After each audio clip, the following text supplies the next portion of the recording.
Hello guys, welcome to our channel. Today I am going to show you how to copy YouTube channel link. Okay, so let's get started. Then first of all click on YouTube app.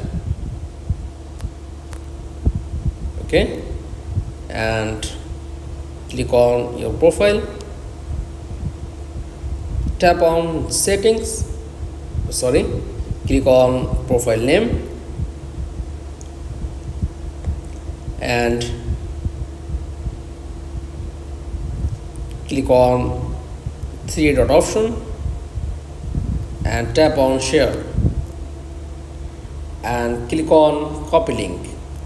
This link is YouTube channel link. Okay, then back, tap on notes, just click and paste your copy link and done.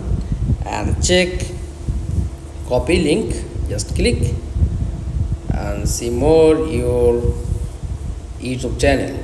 That's all. Copy YouTube channel link. Okay, thanks for watching. Please like, comments and subscribe.